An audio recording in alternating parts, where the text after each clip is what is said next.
Good afternoon. Welcome to Bridge Course class of Income Tax and GST.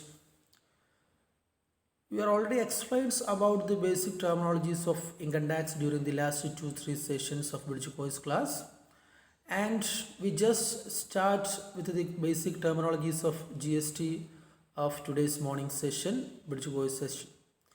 Okay. നമ്മൾ കഴിഞ്ഞ ക്ലാസ്സുകളിലായിട്ട് income ടാക്സുമായി ബന്ധപ്പെട്ടുള്ള ഡീറ്റെയിൽസുകൾ, അതിൻ്റെ basic സിനാരിയോസും basic ടെർമിനോളജീസുകളൊക്കെ discuss ചെയ്തിട്ടുണ്ടായിരുന്നു. അപ്പോൾ അതിൻ്റെ ഭാഗമായിക്കൊണ്ട് നമുക്ക് ടാക്സസിൽ വന്നിട്ടുള്ള ഏറ്റവും പുതിയ ഒരു ചേഞ്ചസ് എന്നുള്ള രൂപത്തിൽ ഏറ്റവും പുതിയ ഒരു റെഗുലേഷനാണ് ടാക്സുമായി ബന്ധപ്പെട്ട് GST എന്നുള്ളത്, goods and service tax. 2017 onwards മുതൽ 2017 ജൂലൈ 1 ഓൺവേർഡ്സ് മുതൽ ഇന്ത്യയിൽ ഇൻട്രൊഡ്യൂസ് ചെയ്തിട്ടുള്ള ഒരു പുതിയ ടാക്സ് സിസ്റ്റമാണ്, പുതിയ ടാക്സ് റെഗുലേഷനാണ് goods and service tax, GST എന്നുള്ള പേരിലായിട്ട് അറിയപ്പെടാറുള്ളത്. ഓക്കെ, അപ്പോൾ നമ്മൾ മുമ്പ് ക്ലാസ് ഇൻകം ടാക്സുമായി ബന്ധപ്പെട്ട് ഡിസ്കസ് ചെയ്തിരുന്ന സമയത്ത് സൂചിപ്പിച്ചിട്ടുള്ളതാണ്. Tax we can broadly classified in two types എന്നുള്ളത്. First one is direct tax and another one is that indirect tax. അല്ലേ, ഇത് രണ്ടും തമ്മിലുള്ള ഡിഫറൻസിയേഷൻ അല്ലെങ്കിൽ ഡിസ്റ്റിങ്ഷൻസും ഓൾറെഡി നമ്മൾ സൂചിപ്പിച്ചിട്ടുള്ളതാണ്. As in the case of direct tax, the amount of tax is paid directly by the assessee to the government. At the same time, in the case of indirect tax, the amount of tax is paid by the assessee through an intermediary to the government. There is no direct transition in between taxpayer and government in the cases of indirect tax, because the tax amount is paid only through an intermediary or agent. Okay.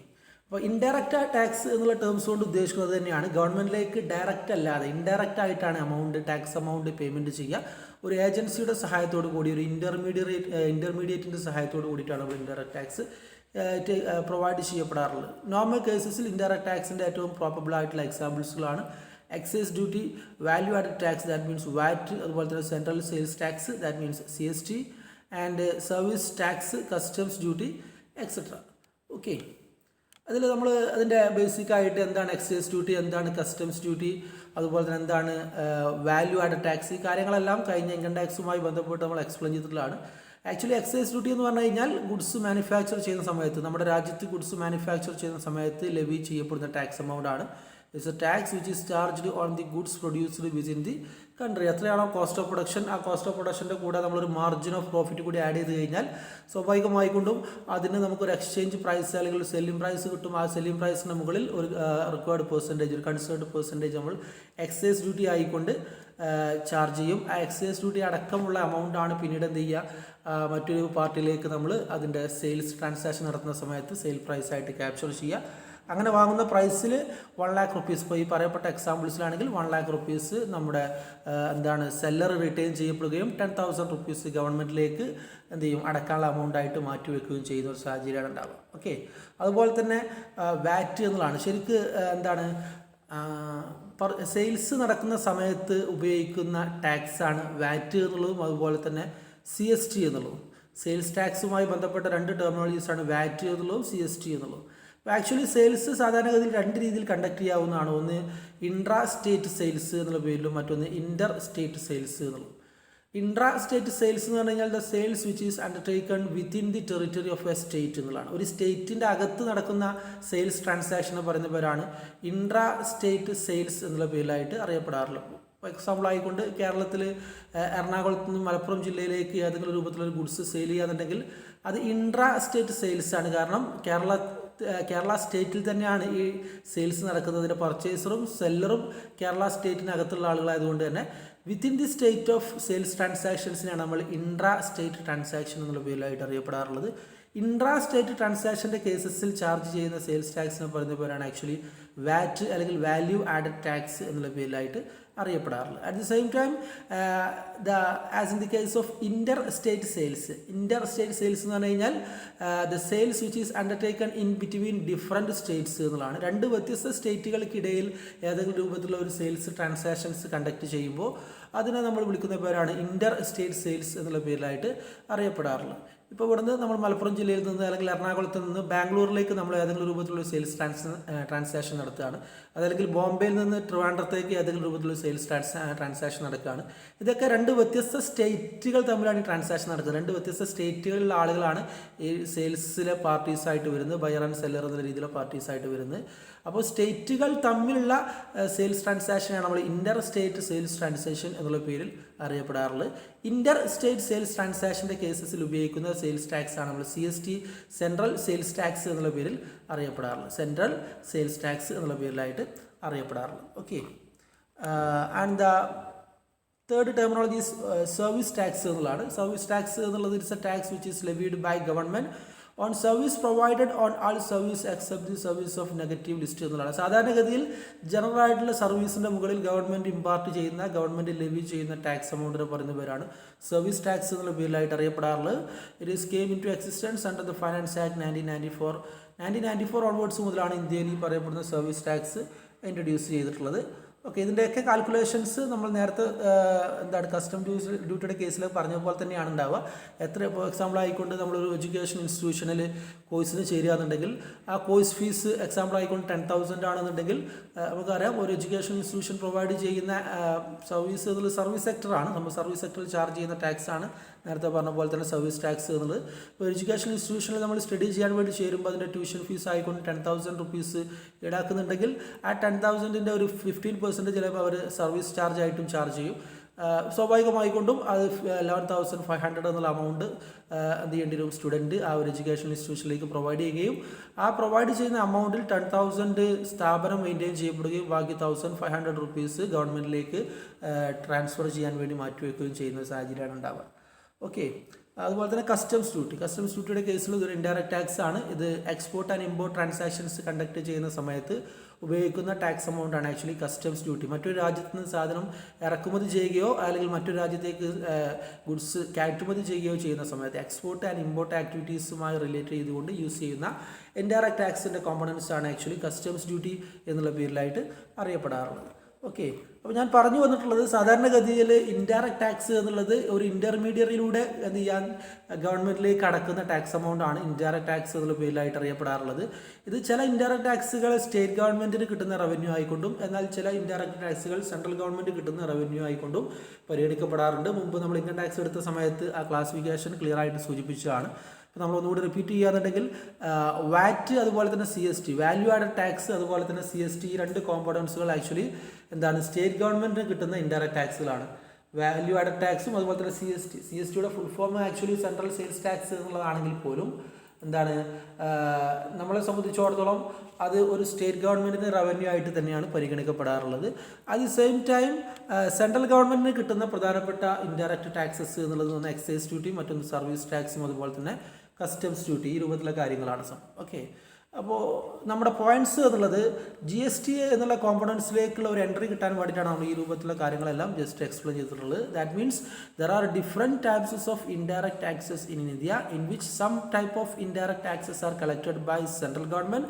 At the same time, some types of indirect tax are collected by the state government. അങ്ങനെ പല പേരുകളിലായിക്കൊണ്ട് പല രീതിയിൽ പല സമയത്തായിക്കൊണ്ട് different നെയിംസുകളിൽ നമ്മൾ indirect tax ഉപയോഗിച്ചിരുന്നതിനെ ഒരൊറ്റ indirect tax എന്നുള്ള ആശയത്തിലേക്ക് കൊണ്ടുവരാൻ വേണ്ടി ഗവൺമെൻറ് ഇൻട്രൊഡ്യൂസ് ചെയ്തിട്ടുള്ള ഒരു പുതിയ ടാക്സ് റിഫോർമേഷനാണ് actually goods and service tax GST എന്നുള്ള പേരിലായിട്ട് അറിയപ്പെടാറുള്ളത്. ദാറ്റ് മീൻസ് ഇന്ത്യയിൽ നിലവിലുണ്ടായിരുന്ന 2017 വരെ ഇന്ത്യയിൽ നിലവിലുണ്ടായിരുന്ന സെൻട്രൽ ഗവൺമെൻറ് കളക്ട് ചെയ്യുന്നതും സ്റ്റേറ്റ് ഗവൺമെൻറ് കളക്ട് ചെയ്യുന്നതുമായിട്ടുള്ള പ്രധാനപ്പെട്ട ഏകദേശം എല്ലാ രൂപത്തിലുള്ള ഇൻഡയറക്റ്റ് ടാക്സുകളും വളരെ ഒറ്റപ്പെട്ട കേസിൽ മാത്രമേ അത് ചെറിയ ഒരു എക്സംഷൻ വരുന്നുള്ളൂ. ബാക്കി പൊതുവിൽ നിലവിൽ രാജ്യത്തുണ്ടായിരുന്ന പ്രധാനപ്പെട്ട എല്ലാ ഇൻഡയറക്റ്റ് ടാക്സുകളും കൂടി കമ്പൈൻ ചെയ്തുകൊണ്ട് അത് കൃത്യമായിക്കൊണ്ട് എല്ലാ ഇൻഡയറക്റ്റ് ടാക്സുകളും കൂടി കളക്റ്റീവ് ആയിക്കൊണ്ട് ഒരൊറ്റ ഒരൊറ്റ ഇൻഡയറക്റ്റ് ടാക്സ് എന്നുള്ള ഒരു ആശയം ഇൻട്രൊഡ്യൂസ് ചെയ്തതാണ് ഗുഡ്സ് ആൻഡ് സർവീസ് ടാക്സ് എന്നുള്ള പേരിലായിട്ട് അറിയപ്പെടാറുണ്ട്. അപ്പോൾ വാറ്റ് അതുപോലെ തന്നെ central sales tax, service tax, excise duty, ഈ പറയപ്പെടുന്ന രൂപത്തിലുള്ള എല്ലാ ഇൻഡയറക്റ്റ് ടാക്സുകളും ഇപ്പോൾ GSTയുടെ പരിധിയിൽ പെടും, ജി എസ് ടിയുടെ ഭാഗമായിട്ടാണ് ഇപ്പോൾ നിലവിൽ വരിക.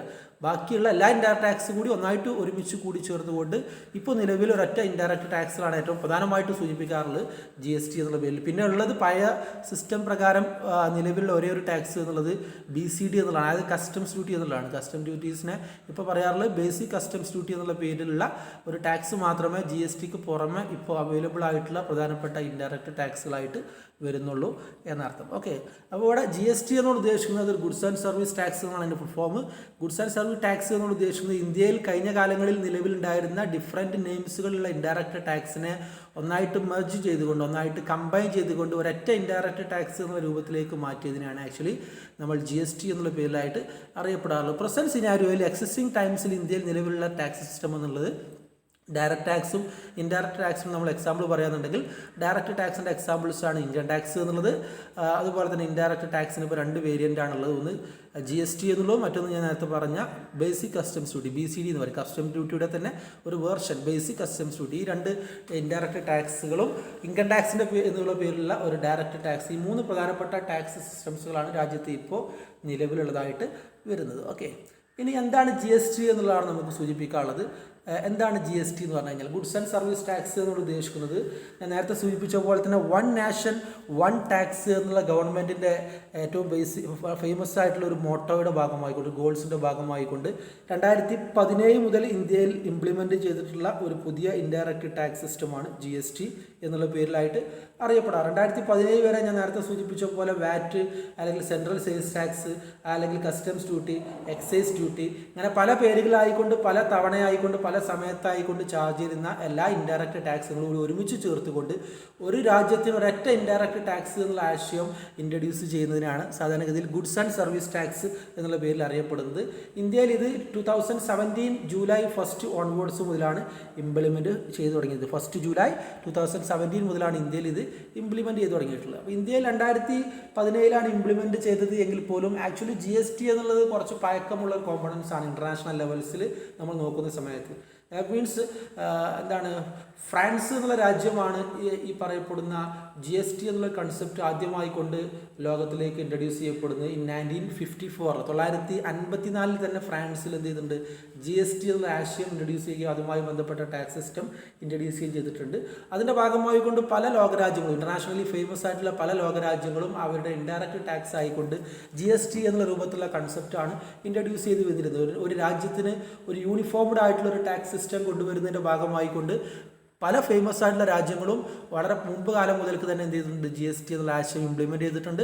ലോകത്ത് ഫസ്റ്റ് ടൈം ആയിക്കൊണ്ട് ജി എസ് ടി എന്നുള്ള ആശയം ഇൻട്രൊഡ്യൂസ് ചെയ്ത രാജ്യം നേരത്തെ ഞാൻ സൂചിപ്പിച്ച പോലെ ഫ്രാൻസ് ആണ് 1954. അതേസമയം ജി എസ് ടിക്ക് സാധാരണഗതിയിൽ 2 വേരിയൻ്റ് ഉണ്ട് ഇൻ്റർനാഷണൽ ലെവൽസിൽ. ഒന്ന് എന്താണ്, single format of G S T എന്നുള്ളതും മറ്റൊന്ന് double layer G S T എന്നുള്ള പേരും. Okay, single tier G S T അതുപോലെ തന്നെ double tier G S T അല്ലെങ്കിൽ double layer G S T എന്ന് പറഞ്ഞ 2 ഫോർമാറ്റ് ഉണ്ടാവാറുണ്ട്. ഇന്ത്യ ഫോളോ ചെയ്യപ്പെടുന്നത് double layer G S T ആണ്. അതായത് CGST and SGST, state goods and service ടാക്സും central goods and service tax, അങ്ങനെ 2 ലെയേഴ്സുള്ള ജി എസ് ടി ആണ്, 2 ലെയേഴ്സുള്ള ജി എസ് ടി ആണ് ഇന്ത്യ ഫോളോ ചെയ്യുന്നത്. ആക്ച്വലി ഈ 2 ലെയേഴ്സുള്ള ജി എസ് ടി ലോകത്തിലേക്ക് ആദ്യമായി കൊണ്ട് ഇൻട്രൊഡ്യൂസ് ചെയ്തിട്ടുള്ളത് അല്ലെങ്കിൽ ഇന്ത്യ ഫോളോ ചെയ്യപ്പെടുന്ന 2 layer G S T introduce ചെയ്തിട്ടുള്ളത് ആക്ച്വലി കാനഡയാണ്. കനേഡിയൻ ജി എസ് ടിയെ ഫോളോ ചെയ്തുകൊണ്ടാണ്, കാനഡയുടെ ജി എസ് ടിയെ ഫോളോ ചെയ്തുകൊണ്ടാണ് ഇന്ത്യ ഈ പറയപ്പെടുന്ന 2 ലെയർ ജി എസ് ടി എന്നുള്ള പേരിലുള്ള ജി എസ് ടീസ് കൃത്യമായിക്കൊണ്ട് ഫോളോ അപ്പ് ചെയ്യപ്പെടുന്നത് എന്നർത്ഥം. ഓക്കെ, അപ്പോൾ ഇവിടെ പ്രധാനമായിക്കൊണ്ടും ഇന്ത്യയിലുള്ള നിലവിലുണ്ടായിരുന്ന എല്ലാ ഇൻഡയറക്റ്റ് ടാക്സുകളുടെയും പേര് മാറ്റിയിട്ട് ഇപ്പോൾ ഒറ്റ യൂണിഫോംഡ് ആയിക്കൊണ്ട് ജി എസ് ടി എന്നുള്ള പേരിലുള്ള ഒരൊറ്റ കൺസെപ്റ്റ്സ് ആണ് ഇൻട്രൊഡ്യൂസ് ചെയ്ത് വന്നിരുന്നത്. അപ്പോൾ പലപ്പോഴും ഇതിനൊരു റീസൺ എന്താണ്, എന്തിനു വേണ്ടിയിട്ടാണ് ഇന്ത്യയിൽ ജി എസ് ടി ഇൻട്രൊഡ്യൂസ് ചെയ്തതെന്നുള്ള ഒരു റീസൺസ് നമുക്ക് ഇതിൻ്റെ ഭാഗമായി കൊണ്ട് സ്റ്റഡി ചെയ്യാനുണ്ട്. സാധാരണഗതിയിൽ നിലവിലുണ്ടായിരുന്ന, അതായത് ജി എസ് ടി വരുന്നതിന് മുമ്പ് ഇന്ത്യയിൽ നിലവിലുണ്ടായിരുന്ന പഴയ ഇൻഡയറക്റ്റ് ടാക്സ് സിസ്റ്റത്തിൻ്റെ പല രൂപത്തിലുള്ള ലിമിറ്റേഷൻസുകളായി ഉണ്ടായിരുന്നു. ആ ലിമിറ്റേഷൻസിനെ എന്ത് ചെയ്യുക, റിമൂവ് ചെയ്തുകൊണ്ട് അത്തരം ലിമിറ്റേഷൻസുകളൊക്കെ ഇല്ലാതാക്കിക്കൊണ്ട് വളരെ സിസ്റ്റമാറ്റിക് ആയിട്ടുള്ള വളരെ ഇൻ്റർനാഷണലി സ്റ്റാൻഡേർഡബിൾ ആയിട്ടുള്ള ഒരു ഇൻഡയറക്റ്റ് ടാക്സ് കൊണ്ടുവരിക എന്നതിൻ്റെ ഭാഗമായിക്കൊണ്ടാണ് ഇന്ത്യയിൽ നേരത്തെ ഞാൻ സൂചിപ്പിച്ച പോലെ 2017 ഓൺവേർഡ്സ് മുതൽ ജി എസ് ടി എന്നുള്ള ആശയം ഇൻട്രൊഡ്യൂസ് ചെയ്യപ്പെട്ടിരുന്നത്. ഇന്ത്യയിൽ മുമ്പുണ്ടായിരുന്നത് 2017 മുമ്പുണ്ടായിരുന്ന ഇൻഡയറക്റ്റ് ടാക്സിൻ്റെ 2-3 രൂപത്തിലുള്ള പ്രധാനപ്പെട്ട ഡിമെറിറ്റ്സുകൾ എന്ന് പറഞ്ഞു കഴിഞ്ഞാൽ, ഒന്ന് കാസ്കേഡിങ് ഇഫക്ട്സ് ആണ് സംഭവം. കാസ്കേഡിങ് ഇഫക്റ്റ് എന്ന് പറഞ്ഞു കഴിഞ്ഞാൽ ഡബിൾ ഇഫക്റ്റ് എന്നർത്ഥം. അതായത് പല പേരിൽ പല തവണയായിക്കൊണ്ട് ടാക്സ് അടക്കുന്ന ഇൻഡയറക്റ്റ് ടാക്സ് അടക്കുന്ന സിസ്റ്റമാണ് ഉണ്ടായിരുന്നത്. ഇപ്പോൾ നമ്മൾ എക്സാമ്പിളായിട്ട് ശ്രദ്ധിക്കുകയാണെന്നുണ്ടെങ്കിൽ ഇവിടെ നിങ്ങൾ സ്ലൈഡിൽ കാണുന്ന എന്താണ് ഈ കാസ്കേഡിങ് ഇഫക്റ്റ് എന്ന് കാണാൻ വേണ്ടിയിട്ടാണ് ഞാനൊരു സ്ലൈഡ് കാണിച്ചിട്ടുള്ളത്. ഇപ്പോൾ സപ്പോസ് ഒരു ഗുഡ്സിൻ്റെ കോസ്റ്റ് ഓഫ് പ്രൊഡക്ഷൻ എന്നുള്ളത് 80,000 റുപ്പീസ് ആണെന്നുണ്ടെങ്കിൽ അതിന് നമ്മളൊരു പ്രോഫിറ്റ് മാർജിൻ ആയിക്കൊണ്ട് 20,000 റുപ്പീസ് കൂടി ആഡ് ചെയ്ത് കഴിഞ്ഞാൽ അതിൻ്റെ ആക്ച്വൽ ആയിക്കൊണ്ട് നമ്മൾ വിൽക്കാൻ ഉദ്ദേശിക്കുന്ന പ്രൈസ് സപ്പോസ് 1,00,000 റുപ്പീസ് ആണ്. ഈ ഗുഡ്സ് ഇന്ത്യയിൽ മാനുഫാക്ചർ ചെയ്തുകൊണ്ട് തന്നെ മാനുഫാക്ചറിങ് ഗുഡ്സിൻ്റെ മുകളിൽ സെൻട്രൽ ഗവൺമെൻറ് ചാർജ് ചെയ്യുന്ന ഇൻഡയറക്റ്റ് ടാക്സ് ആയിട്ടുള്ള, അതായത് 2017 മുമ്പ് സെൻട്രൽ ഗവൺമെൻറ് ചാർജ് ചെയ്തിരുന്ന ഇൻഡയറക്റ്റ് ടാക്സ് ആയിട്ടുള്ള എന്താണ് എക്സൈസ് ഡ്യൂട്ടി ഒരു 10% അതിൽ ആഡ് ചെയ്തു. അപ്പോൾ 1,00,000ൻ്റെ 10% 10,000 കൂടി ആഡ് ചെയ്ത് കഴിഞ്ഞാൽ 1,10,000 റുപ്പീസ് ആയി. ഓക്കെ, അപ്പോൾ ഓൾറെഡി ഇപ്പോൾ ഈ എന്താണ് എക്സൈസ് ഡ്യൂട്ടി എന്നുള്ളൊരു ടാക്സ് ഇപ്പോൾ അതിൽ ചാർജ് ചെയ്തിട്ടുണ്ട്. ആ ചാർജ് ചെയ്തിട്ടുള്ള എമൗണ്ട് അടക്കം ഇപ്പോൾ അതിൻ്റെ MRP 1,10,000 റുപ്പീസ് ആയി. ഇനി ഇത് നമ്മൾ എന്ത് ചെയ്യാണ്, ഈ ഗുഡ്സ് ഇന്ത്യയിലെ ഏതെങ്കിലും ഒരു സ്റ്റേറ്റിലേക്ക് ട്രാൻസാക്ട് ചെയ്യാന്നുണ്ടെങ്കിൽ, ഇന്ത്യയിലെ ഏതെങ്കിലും ഒരു സ്റ്റേറ്റിലേക്ക് നമ്മൾ സെയിൽ ചെയ്യാന്നുണ്ടെങ്കിൽ സെയിൽസ് നടക്കുന്ന സമയത്ത് സെയിൽസ് ടാക്സ് അടക്കേണ്ടി വരും. അത് ഇൻട്രാ സ്റ്റേറ്റ് സെയിൽസ് ആണെങ്കിൽ CST അടക്കേണ്ടി വരും. അതല്ല ഇൻട്രാ സ്റ്റേറ്റ് സെയിൽസ് ആണെന്നുണ്ടെങ്കിൽ ഞാൻ നേരത്തെ സൂചിപ്പിച്ച പോലെ VAT അടക്കേണ്ടതായിട്ട് വരും. ഓക്കെ, അപ്പോൾ സപ്പോസ് ഒരു 10% VAT അല്ലെങ്കിൽ CST എന്നുണ്ടെങ്കിൽ ഈ 1,10,000 എന്നുള്ളതിൽ ഓൾറെഡി നമ്മൾ എക്സൈസ് ഡ്യൂട്ടി അടക്കം അടച്ചിട്ടുള്ള എമൗണ്ടാണ് 1,10,000.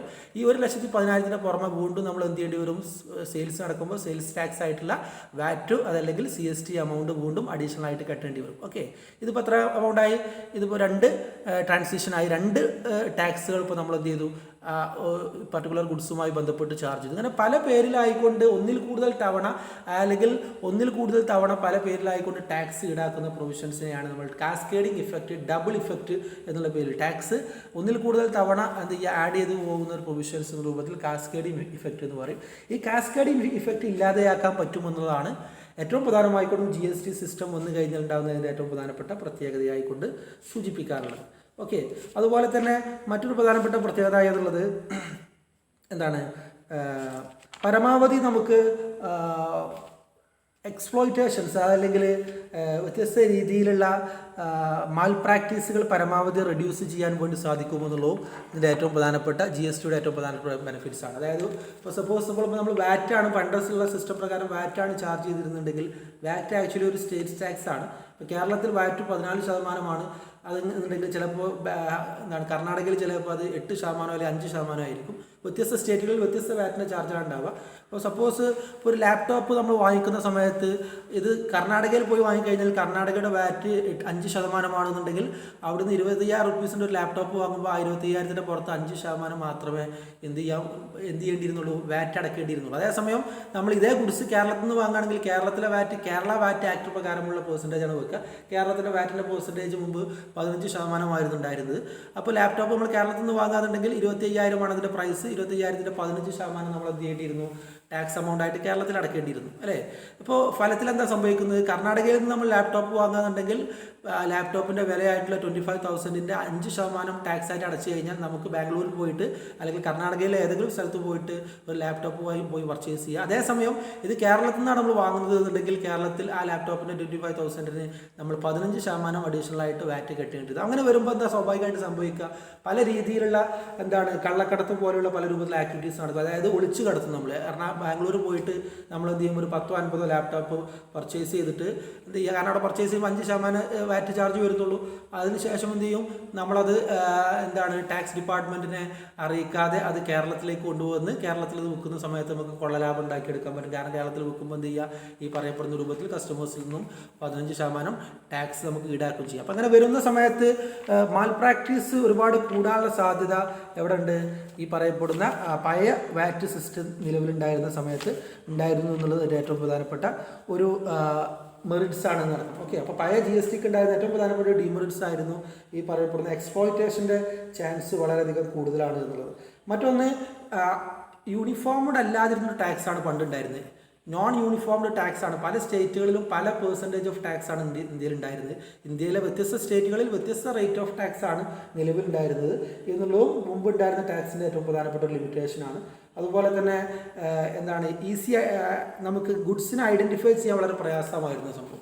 പണ്ട് കാലങ്ങളിൽ ഗുഡ്സിനെ ഐഡൻറ്റിഫൈ ചെയ്യാൻ വളരെ പ്രയാസമായിരുന്നു. GST വന്നതിന് ശേഷം HSN കോഡും അതുപോലെ തന്നെ SAC കോഡ് ഇൻട്രൊഡ്യൂസ് ചെയ്തുകൂടി. HSN കോഡ് എന്ന് പറഞ്ഞു കഴിഞ്ഞാൽ ഹാർമോണൈസ്ഡ് നോമൻക്ലേച്ചർ കോഡ് എന്നുള്ള പേരിലായിട്ട് അറിയപ്പെടുന്നു. HSN കോഡ് എല്ലാ ഗുഡ്സിൻ്റെയും ഐഡൻറ്റിഫിക്കേഷൻ നമ്പറിനെയാണ് നമ്മൾ HSN എന്നുള്ള പേരിലായിട്ട് അറിയപ്പെടുക.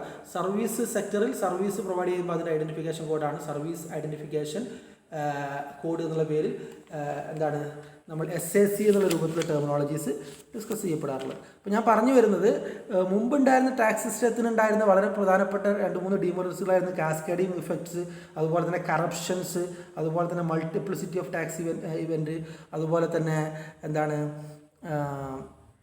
ഐഡൻറ്റിഫിക്കേഷൻ പ്രോബ്ലംസ്, ഇങ്ങനെയുള്ള ഒരുപാട് ഡീമെറിറ്റ്സുകൾ ഉണ്ടായിരുന്നു. ഈ ഡീമെറിറ്റ്സുകളൊക്കെ റിമൂവ് ചെയ്തുകൊണ്ട് വളരെ ഈസിയസ്റ്റ് ആയിക്കൊണ്ട് ഒരു രാജ്യത്തിന് ഒരൊറ്റ ടാക്സ് എന്നുള്ളൊരു പുതിയ കൺസെപ്റ്റ് ആയിക്കൊണ്ട് ഇൻട്രൊഡ്യൂസ് ചെയ്തതാണ് ആക്ച്വലി GST എന്നുള്ള പേരിലായിട്ട് അറിയപ്പെടാറുള്ളത്. ഓക്കെ, ഇനി GST ഇന്ത്യയിലേക്ക് വന്നതിൻ്റെ ഒരു ഹിസ്റ്റോറിക്കൽ ഒരു ഫ്രെയിം വർക്ക് ജസ്റ്റ് ഒന്ന് പരിശോധിച്ച് നോക്കാം. ഞാൻ നേരത്തെ പറഞ്ഞ പോലെ 2017 ജൂലൈ 1 മുതലാണ് GST ഇന്ത്യയിൽ പ്രാബല്യത്തിൽ വന്നതെങ്കിൽ പോലും ഒരു 10-15 വർഷം മുതൽക്ക് തന്നെ GSTയുമായി ബന്ധപ്പെട്ട ഡിസ്കഷൻസും അതുമായി ബന്ധപ്പെട്ട ചർച്ചകളൊക്കെ രാജ്യത്ത് തുടങ്ങിയിട്ടുണ്ട്. ആക്ച്വലി 2000-ലാണ് ഇങ്ങനെ ഒരു ആശയം ഇന്ത്യയിൽ ആദ്യമായിക്കൊണ്ട് സജസ്റ്റ് ചെയ്യപ്പെടുന്നത്. Prime minister introduced the concept of GST and set up a committee to design GST model for the country in 2000. 2000-ലാണ് ഇങ്ങനൊരു സിസ്റ്റം അന്നത്തെ പ്രൈം മിനിസ്റ്റർ ഇൻട്രൊഡ്യൂസ് ചെയ്യപ്പെടുകയും അതിനെ സംബന്ധിച്ചുള്ള ഒരു ഡിസൈൻ ഉണ്ടാക്കാൻ വേണ്ടി ഒരു പ്രത്യേക കമ്മിറ്റി അപ്പോയിൻമെൻറ്റ് ചെയ്തു. In 2006, the first announcement of GST was made by the Union Minister during the 2006 and 7 budget.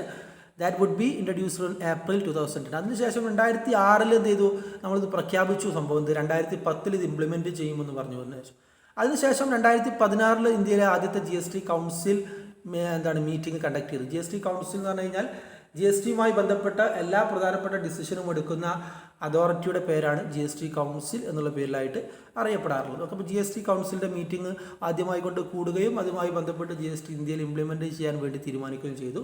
അതിൻ്റെ ഭാഗമായിക്കൊണ്ട് 2017 CGST, അതുപോലെ തന്നെ SGST, അതുപോലെ തന്നെ IGST, അതുപോലെ തന്നെ UTGST, ഇങ്ങനെ GSTയുമായി ബന്ധപ്പെട്ട പ്രത്യേക ലെജിസ്ലേഷൻസുകൾ ഇന്ത്യയിൽ പാസ്സാക്കി. അതായത് CGST എന്ന് പറഞ്ഞു കഴിഞ്ഞാൽ central goods and service tax, SGST എന്ന് പറഞ്ഞു കഴിഞ്ഞാൽ state goods service tax, IGST എന്ന് പറഞ്ഞാൽ integrated goods and service tax, UTGST എന്ന് പറഞ്ഞാൽ union territory goods and service tax. അങ്ങനെ ഓരോ മേഖലയിലും ബാധകമാക്കേണ്ടതായിട്ടുള്ള GSTയുടെ റൂൾസ് ആൻഡ് പ്രൊവിഷൻസുകൾ 2017 ഇന്ത്യയിൽ ഇൻട്രൊഡ്യൂസ് ചെയ്യപ്പെട്ടു. അതിൻ്റെ ഭാഗമായിക്കൊണ്ട് എന്ത് ചെയ്തു, 2017 തന്നെ GSTയുടെ ഭാഗമായിട്ടുള്ള കോമ്പൻസേഷൻ ആക്ട് പാസ്സാക്കി. അതായത് ഇന്ത്യയിൽ GST വന്നു കഴിഞ്ഞാൽ സ്വാഭാവികമായിക്കൊണ്ടും GST വരുന്നതിന് മുമ്പ് ഇന്ത്യയിലുള്ള ഇൻഡയറക്റ്റ് ടാക്സ് ചിലത് സ്റ്റേറ്റ് ഗവൺമെൻറ് ഡയറക്റ്റായിട്ട് പിരിച്ചിരുന്നതാണ്, അതുപോലെ ചിലത് സെൻട്രൽ ഗവൺമെൻറ്റാണ് പിരിച്ചിരുന്നത്. ഇത് രണ്ടും കൂടി കൂട്ടിയിട്ട് ഒരൊറ്റ GST എന്ന സിസ്റ്റം ആക്കുന്ന സമയത്ത് പല സ്റ്റേറ്റ് ഗവൺമെൻറ്റുകൾക്കും അതുകൊണ്ട് തന്നെ മുമ്പ് കിട്ടിയിരുന്ന വരുമാനം കിട്ടാതെ വരുന്ന വരുമാനത്തിൽ നഷ്ടം വരുന്ന ഒരു സാഹചര്യം ഉണ്ടായിരുന്നു. അപ്പോൾ GST വന്നത് കാരണം ഏതെങ്കിലും രൂപത്തിലുള്ള സ്റ്റേറ്റ് ഗവൺമെൻറ്റുകൾക്ക് എന്തെങ്കിലും ഫൈനാൻഷ്യലായിട്ടുള്ള നഷ്ടം വന്നിട്ടുണ്ടെങ്കിൽ ആ നഷ്ടം കോമ്പൻസേഷനായിട്ട് കൊടുക്കാമെന്ന് പറഞ്ഞുകൊണ്ട് 5 വർഷം വരെ GST ഇൻട്രൊഡ്യൂസ് ചെയ്ത് 5 വർഷം വരെ എന്ത് ചെയ്യുക, GST കൊണ്ടുവന്നത് മൂലം എന്തെങ്കിലും സാമ്പത്തികമായിട്ടുള്ള പ്രയാസം സ്റ്റേറ്റ് ഗവൺമെൻറ്റുകൾക്ക് ഉണ്ടായിട്ടുണ്ടെങ്കിൽ അത്തരം ഇഷ്യൂസുകൾ സോൾവ് ചെയ്യാൻ വേണ്ടി കോമ്പൻസേഷൻ കൊടുക്കാമെന്ന് പറഞ്ഞുകൊണ്ട് ഗവൺമെൻറ് ഒരു കോമ്പൻസേഷൻ ആക്ട് എന്നുള്ള പേരിൽ 2017 പാസ്സാക്കി. അതുകൂടി ഇംപ്ലിമെൻറ്റ് ചെയ്തതിന് ശേഷമാണ് ഇന്ത്യയിൽ GST ഫൈനലായിക്കൊണ്ട് പ്രാബല്യത്തിൽ വരുന്നത്. 1 ജൂലൈ 2017 ഓൺവേർഡ്സ് മുതലാണ് ഇന്ത്യയിൽ GST ഇംപ്ലിമെൻറ്റ് ചെയ്യുന്നത്.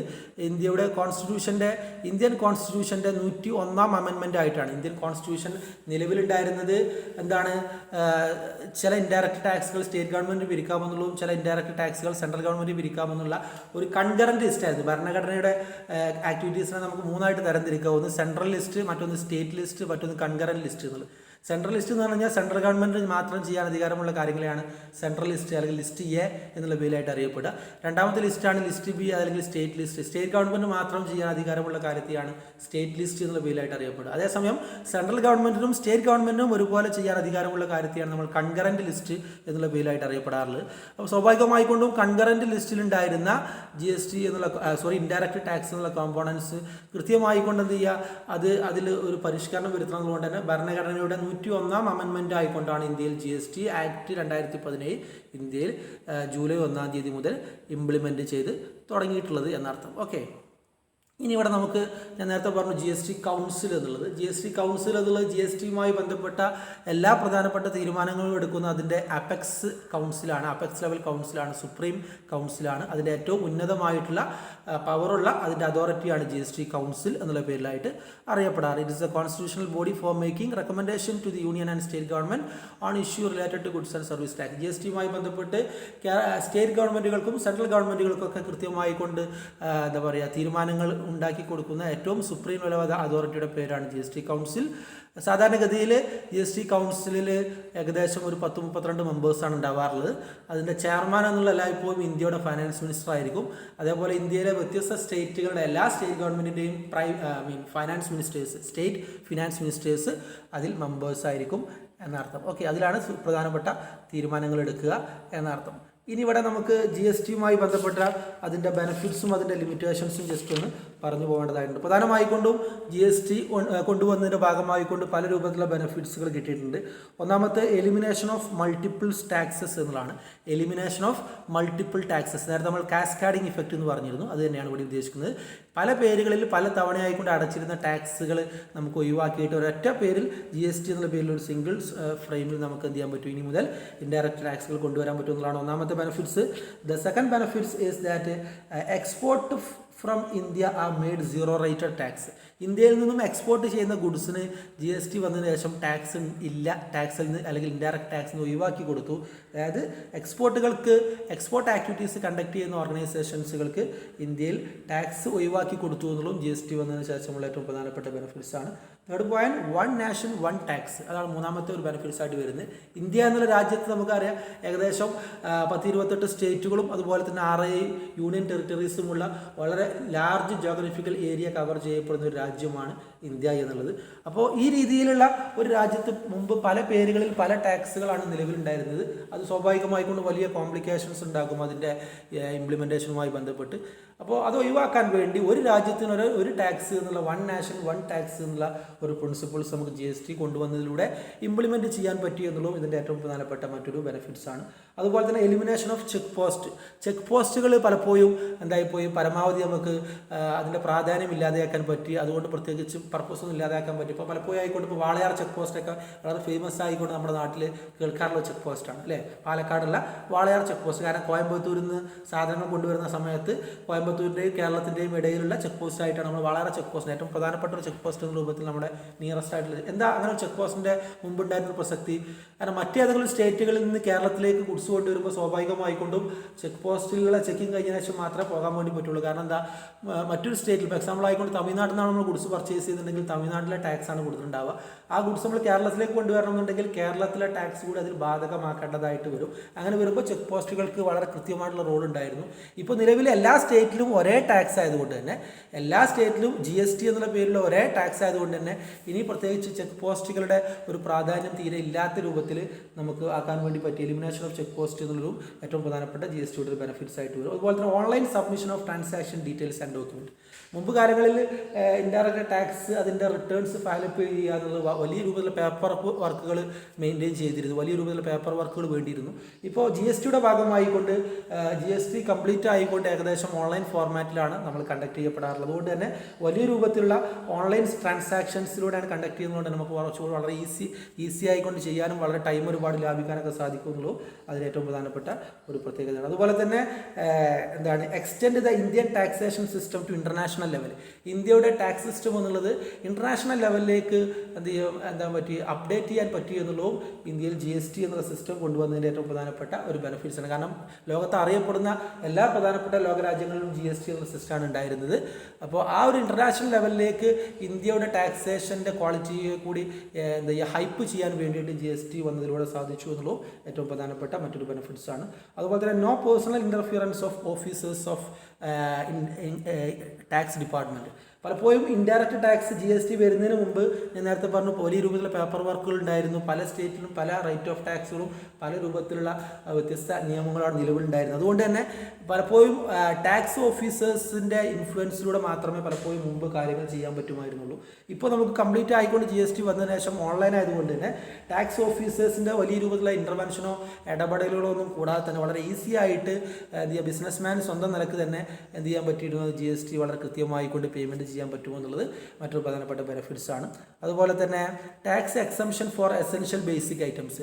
GST വന്നതിൻ്റെ ഭാഗമായിക്കൊണ്ട് ചില ഐറ്റംസ് ഏറ്റവും പ്രധാനമായിക്കൊണ്ടും എസെൻഷ്യൽ കമ്മോഡിറ്റി ഐറ്റത്തിൽ വരുന്ന ആളുകൾക്ക് വളരെ നിർബന്ധമായിക്കൊണ്ട് അത്യാവശ്യം വേണ്ട എസെൻഷ്യൽ ഗുഡ്സുകളുടെ കേസസിൽ GSTയുടെ റേറ്റ് 0% എന്നുള്ളതാണ്. അപ്പോൾ ആ രീതിയിൽ എസെൻഷ്യൽ ഗുഡ്സുകളുടെ കേസസിൽ GST ഒഴിവാക്കി കൊടുത്തു എന്നുള്ളതും ഏറ്റവും പ്രധാനമായിക്കൊണ്ട് അതുമായി ബന്ധപ്പെട്ട പ്രത്യേകതയാണ്. അതുപോലെ മറ്റൊരു പ്രധാനപ്പെട്ട ബെനിഫിറ്റ്സ് എന്നുള്ള എലിമിനേഷൻ ഓഫ് ബ്ലാക്ക് മണി എന്നുള്ളതാണ്.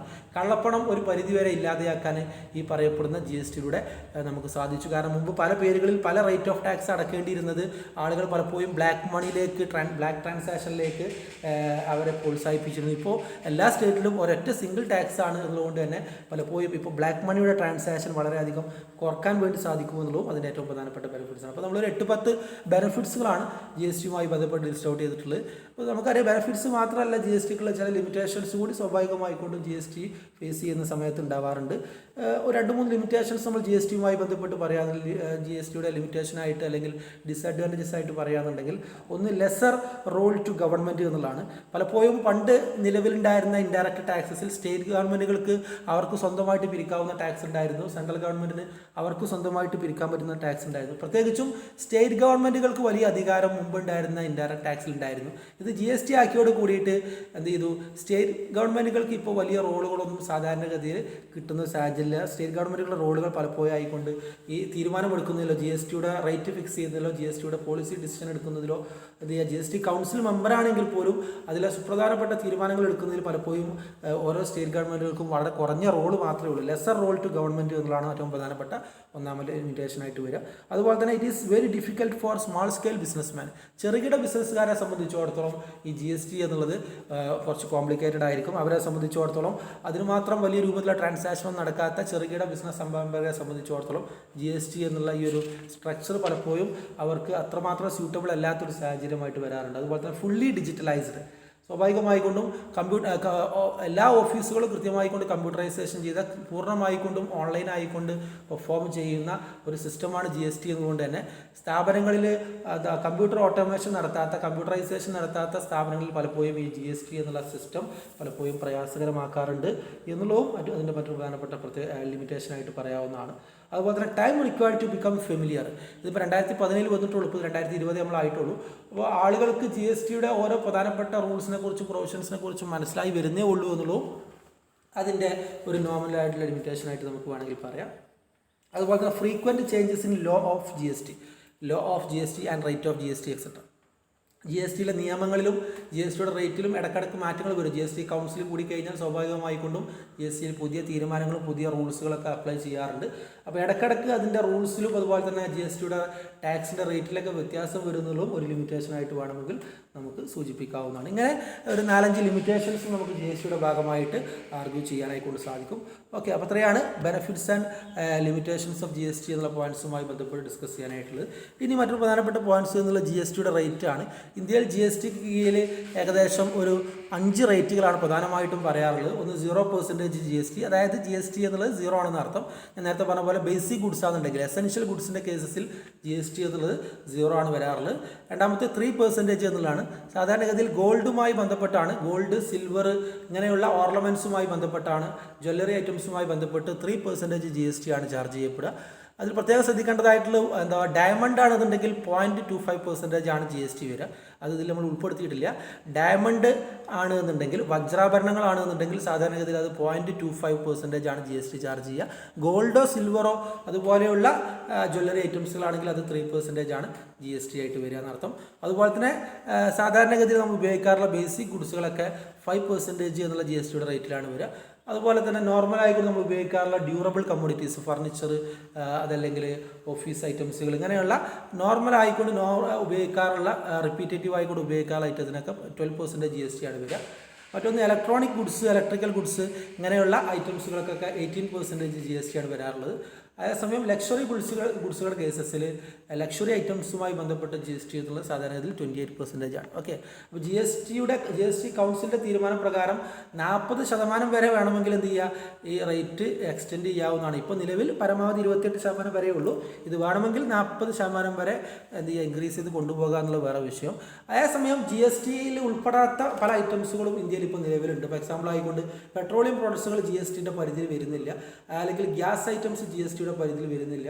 അതുപോലെ തന്നെ ലിക്വർ ഐറ്റംസ്, മദ്യം പോലെയുള്ള ഐറ്റംസുകളൊന്നും GSTയുടെ പരിധിയിൽ വരുന്നില്ല. അതിൻ്റെ കാരണം എന്നുള്ളത് ഇപ്പോൾ നിലവിൽ മദ്യത്തിന് ഫോളോ ചെയ്തുകൊണ്ടിരിക്കുന്ന ടാക്സ് പെർസെൻറ്റേജ് എന്നുള്ള ഏകദേശം 100% കൂടുതലാണ്. 150%ഒക്കെയാണ് ലിക്വറിൻ്റെ മുകളിൽ, മദ്യത്തിൻ്റെ മുകളിൽ ടാക്സ് ചാർജ് ചെയ്യാറുള്ളത്.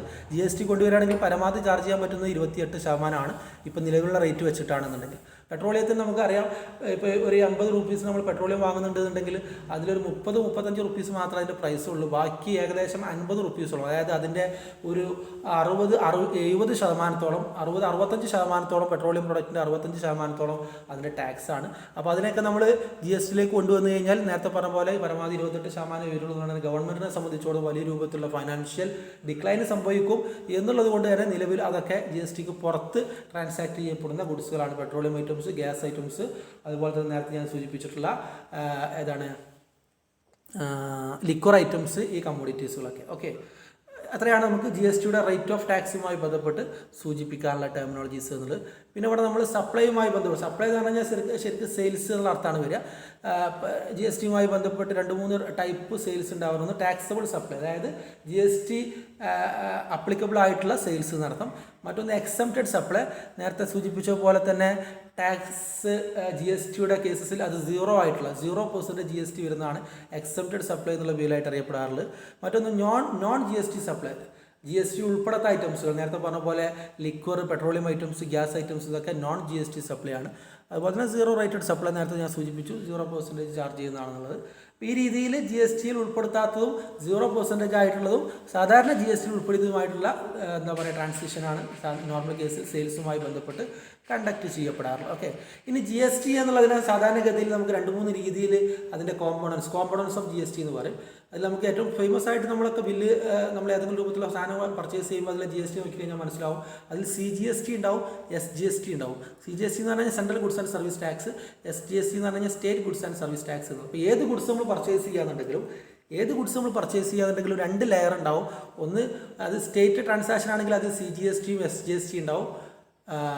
അതേസമയം അത് ഇൻ്റർ സ്റ്റേറ്റ് ട്രാൻസാക്ഷൻ ആണെന്നുണ്ടെങ്കിൽ IGST ഉണ്ടാവും. ഒരു സ്റ്റേറ്റിൽ നിന്ന് മറ്റൊരു സ്റ്റേറ്റിലേക്കാണ് നമ്മൾ സെയിൽസ് ട്രാൻസാക്ഷൻ നടത്തുന്നുണ്ടെങ്കിൽ IGSTയും അതുപോലെ തന്നെ CGSTയും ആണ് അപ്ലൈ ചെയ്യപ്പെടുക. ഒരേ സ്റ്റേറ്റിലാണെങ്കിൽ അത് CGSTയും SGSTയുമാണ് അപ്ലൈ ചെയ്യപ്പെടാറുള്ളത്. അപ്പോൾ അതിൽ CGST എന്ന് പറഞ്ഞു കഴിഞ്ഞാൽ സെൻട്രൽ ഗവൺമെൻറ് കളക്ട് GSTയിലെ പകുതി, ഇപ്പോൾ 100 റുപ്പീസാണ് GST എമൗണ്ടായിട്ട് കിട്ടിയതെന്നുണ്ടെങ്കിൽ അതിന് 50% ആര് കൊണ്ടുപോകും, സെൻട്രൽ ഗവൺമെൻറ്റും, ബാക്കി 50% സ്റ്റേറ്റ് ഗവൺമെൻറ് എടുക്കും. ഇപ്പോൾ എക്സാമ്പിൾ ആയിക്കോട്ടെ, നമ്മളൊരു ഹോട്ടലിൽ പോയി ഭക്ഷണം കഴിച്ച് കഴിഞ്ഞാൽ റെസ്റ്റോറൻറ്റിൽ ഫുഡ് കഴിക്കുന്നതിന് 5% GST വരിക. ഈ 5% എന്നുള്ളത് 2.5% ആരെടുക്കും, സെൻട്രൽ ഗവൺമെൻറ്റിലേക്ക് പോകുന്ന GSTയും ബാക്കി 2.5% സ്റ്റേറ്റ് ഗവൺമെൻറ്റിലേക്ക് പോകുന്ന GSTയും ആ രൂപത്തിലാണ് പാർട്ടീഷൻ ചെയ്യുക. ഇനി അതൊരു ഇൻ്റർ സ്റ്റേറ്റ് ട്രാൻസാക്ഷൻ ആണെന്നുണ്ടെങ്കിൽ അവിടെ CGSTയും IGSTയും ആണ് വരിക. ഓക്കെ, CGST ആണ് central goods and service tax, IGST എന്ന് പറഞ്ഞാൽ integrated goods and service tax. Inter state transaction നടത്തുമ്പോൾ IGST ട്രാൻസാക്ഷനാണ് ഉണ്ടാവാറുള്ളത് എന്നർത്ഥം. ഇനി എങ്ങനെയാണ് GSTക്ക് രജിസ്ട്രേഷൻ എടുക്കുക എന്നുള്ളതാണ്. നേരത്തെ പറഞ്ഞ പോലെ ബിസിനസ്മാൻമാർക്ക് ഏതെല്ലാം ബിസിനസ്സിനാണ് GST നിർബന്ധമുള്ളത്, ആർക്കൊക്കെയാണ് നിർബന്ധം ഇല്ലാത്തതെന്നുള്ളതാണ്.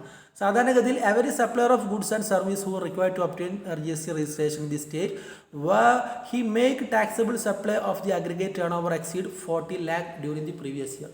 ഒരു പ്രീവിയസ് ഇയറിൽ, അതായത് ഒരു വർഷം 40 ലക്ഷം റുപ്പീസിന് മുകളിൽ ടേൺ ഓവറുള്ള എല്ലാ ബിസിനസ് സ്ഥാപനത്തിനും GST കമ്പൽസറിയാണ്. പ്രത്യേകം ശ്രദ്ധിക്കുക, 40 ലക്ഷം റുപ്പീസിന് മുകളിൽ ടേൺ ഓവറുള്ള വാർഷിക വരുമാനമുള്ള എല്ലാ ബിസിനസ് ഓർഗനൈസേഷനെ സംബന്ധിച്ചിടത്തോളം GST നിർബന്ധമാണ്. 40 ലക്ഷത്തിന് താഴെയാണെന്നുണ്ടെങ്കിൽ സാധാരണഗതിയിൽ GST ഓപ്ഷനിലാണ്, അവർക്ക് വേണമെങ്കിൽ എടുത്താൽ മതി എന്നർത്ഥം.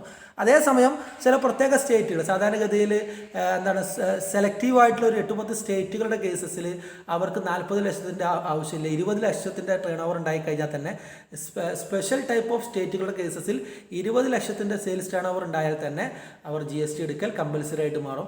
ഇതിൽ സ്പെഷ്യൽ കാറ്റഗറി സ്റ്റേറ്റ് എന്ന് ഉദ്ദേശിക്കുന്നത് രണ്ടാമത്തെ പാരഗ്രാഫിൽ നിങ്ങൾക്ക് കാണാം.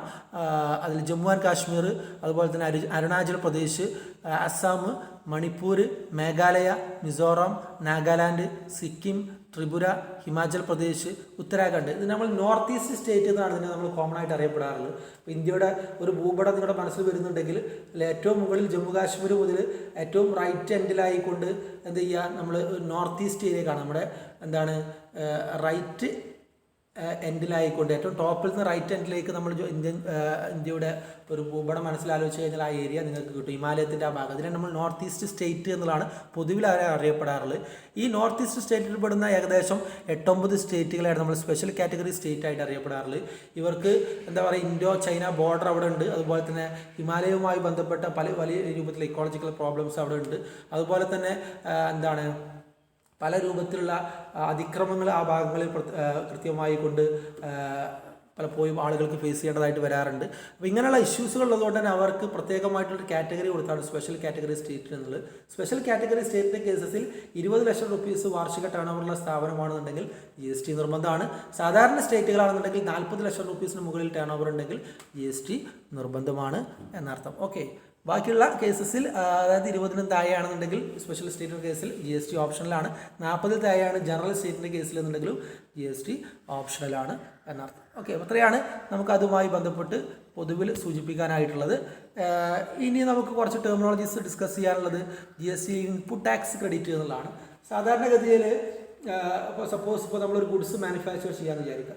ഗുഡ്സ് മാനുഫാക്ചർ ചെയ്യുമ്പോൾ നമ്മൾ അതിന് റോ മെറ്റീരിയൽ പർച്ചേസ് ചെയ്യണം അല്ലേ? റോ മെറ്റീരിയൽ പർച്ചേസ് ചെയ്യുമ്പോൾ ആ റോ മെറ്റീരിയൽ പർച്ചേസ് ചെയ്യുന്ന സമയത്ത് അത് പർച്ചേസിംഗ് ആണല്ലോ, ആ പർച്ചേസിന് മുകളിൽ സ്വാഭാവികമായിക്കൊണ്ടും GST ചാർജ് ചെയ്തിട്ടുണ്ടാവും. സപ്പോസ് ഒരു 1000 റുപ്പീസ് നമ്മൾ GST ആയിട്ട് അവിടെ അടച്ചിട്ടുണ്ടെന്ന് വെക്കുക. 1000 റുപ്പീസ് GST അടച്ചിട്ടാണ് നമ്മൾ ആ റോ മെറ്റീരിയൽ വാങ്ങിയത്. ആ റോ മെറ്റീരിയൽ ഉപയോഗിച്ചുകൊണ്ട് നമ്മൾ എന്ത് ചെയ്തൊരു ഗുഡ്സ് പ്രൊഡ്യൂസ് ചെയ്തതിനു ശേഷം അത് നമ്മൾ വിൽക്കുക എന്നുണ്ടെങ്കിൽ വിൽപ്പന നടത്തുമ്പോൾ സെയിൽസ് നടക്കുമ്പോൾ നമുക്ക് കസ്റ്റമേഴ്സിൽ നിന്ന് എന്ത് കിട്ടുന്നുണ്ട്, ഒരു GST കിട്ടുന്നുണ്ട്. സപ്പോസ് ഒരു 1500 റുപ്പീസ് GST കസ്റ്റമേഴ്സിൽ നിന്ന് കിട്ടിയെന്ന് വിചാരിക്കുക. ഓൾറെഡി നമ്മൾ 1000 റുപ്പീസ് GST വേറെ മുമ്പ് അടച്ചിട്ടുണ്ട് നമ്മൾ അല്ലേ? അപ്പോൾ കസ്റ്റമേഴ്സ് നമ്മൾ 1500 റുപ്പീസ് GST കസ്റ്റമേഴ്സിൽ നിന്ന് വാങ്ങി വെച്ചിട്ടുണ്ട് ഗവൺമെൻറ്റിലേക്ക് കൊടുക്കാനെന്ന് പറഞ്ഞിട്ട് ഓൾറെഡി നമ്മൾ ഗവൺമെൻറ്റിലേക്ക് എന്ത് ചെയ്തിട്ടുണ്ട്, 1000 റുപ്പീസിൻ്റെ GST വേറെ അടച്ചിട്ടുമുണ്ട്. അപ്പോൾ എന്ത് ചെയ്യുക, ഇതിൽ ഇൻപുട്ട് ടാക്സ് എന്ന് പറഞ്ഞു കഴിഞ്ഞാൽ പർച്ചേസിങ്ങിൻ്റെ സമയത്ത് നമ്മൾ അടച്ച ടാക്സിനെ പറയുന്ന പേരാണ്. പ്രത്യേകം ശ്രദ്ധിക്കുക, പർച്ചേസിങ്ങിൻ്റെ സമയത്ത് നമ്മൾ അടച്ച GSTയെ പറയുന്ന പേരാണ് ഇൻപുട്ട് ടാക്സ് എന്നുള്ള പേരിലായിട്ട് അറിയപ്പെടാറുള്ളത്. അതേസമയം സെയിൽസിൻ്റെ സമയത്ത് നമുക്ക് കിട്ടുന്ന ടാക്സിനെ പറഞ്ഞ പേരാണ് ഔട്ട്പുട്ട് ടാക്സ് എന്നുള്ള പേരിലായിട്ട് അറിയപ്പെടാം. അപ്പോൾ 2 ടാക്സ് ഉണ്ട് GSTയുടെ കോമ്പണൻസിൽ. നമ്മൾ ഇത് കാൽക്കുലേഷനൊക്കെ ചെയ്യുമ്പോൾ നമുക്ക് ഫൈനൽ ഇയറിൽ 6th സെമസ്റ്ററിൽ പേപ്പർ വരുമ്പോൾ വളരെ ക്ലിയർ ആയിട്ട് പറയാം. അതായത് ശരിക്കും GSTയുടെ ഇക്വേഷൻ GST = O - I എന്നുള്ളതാണ്. അതായത് O - I എന്ന് പറഞ്ഞാൽ O stands for output tax, I stands for input tax എന്നുള്ളതാണ്. ഔട്ട്പുട്ട് ടാക്സ് എന്ന് പറഞ്ഞു കഴിഞ്ഞാൽ സെയിൽസിന് മുകളിൽ ചാർജ് ചെയ്യുന്ന ടാക്സാണ് ഔട്ട്പുട്ട് ടാക്സ്. പർച്ചേസിൻ്റെ മുകളിൽ കൊടുക്കുന്ന ടാക്സാണ് ഇൻപുട്ട് ടാക്സ് എന്നുള്ളത്. പർച്ചേസ് ചെയ്തപ്പോൾ നമ്മൾ അടച്ച ടാക്സ് എമൗണ്ട് സെയിൽസ് നടത്തിയപ്പോൾ നമുക്ക് കിട്ടിയ ടാക്സ് എമൗണ്ട് നിന്ന് മൈനസ് ചെയ്ത് ബാലൻസുള്ള എമൗണ്ട് മാത്രമേ നമ്മൾ എന്ത് ചെയ്യുന്നുണ്ട് ആവശ്യമുള്ളൂ, അൾട്ടിമേറ്റ് ആയിട്ട് ഗവൺമെൻറ്റിലേക്ക് കൊടുക്കേണ്ടതുള്ളൂ എന്നർത്ഥം. ഓക്കെ, ഇതാണ് ഇൻപുട്ട് ടാക്സ് ക്രെഡിറ്റ് എന്നുള്ള ടെർമിനോളജീസുമായി ബന്ധപ്പെട്ട് സൂചിപ്പിക്കാനുള്ളത്. അപ്പോൾ ഇത്രയും കാര്യങ്ങളാണ് പൊതുവിൽ നമുക്ക് ഈ ഒരു ആശയവുമായി ബന്ധപ്പെട്ട് GST എന്നുള്ളൊരു ആശയവുമായി ബന്ധപ്പെട്ട് അതിൻ്റെ മേജറായിട്ടുള്ള കോമ്പണൻസ് കവറപ്പ് ചെയ്യുന്ന സമയത്ത് കാണാൻ വേണ്ടി സാധിക്കുന്ന ഒരു ഏരിയാസ് ആയിട്ട് വരുന്നത്. ഓക്കെ, ഇത്രയും കാര്യങ്ങളാണ് നമുക്ക് GSTയുമായി ബന്ധപ്പെട്ട ക്ലാസ്സിൽ എക്സ്പ്ലെയിൻ ചെയ്യാനുള്ളത്. അതോടുകൂടി നമ്മുടെ ഈ ബ്രിഡ്ജ് കോഴ്സസ് GSTയുമായി ബന്ധപ്പെട്ട ബ്രിഡ്ജ് കോഴ്സ് ഇവിടെ അവസാനിപ്പിക്കുകയാണ്. ഇൻകം ടാക്സുമായി ബന്ധപ്പെട്ട ബ്രിഡ്ജ് കോഴ്സ് ഓൾറെഡി നമ്മൾ കംപ്ലീറ്റ് ചെയ്തിട്ടുള്ളതാണ്. എന്തെങ്കിലും പ്രധാനപ്പെട്ട ഡൗട്ട്സുകൾ ഉണ്ടെങ്കിൽ നിങ്ങൾക്ക് ചോദിക്കാവുന്നതാണ്. Okay, thank U.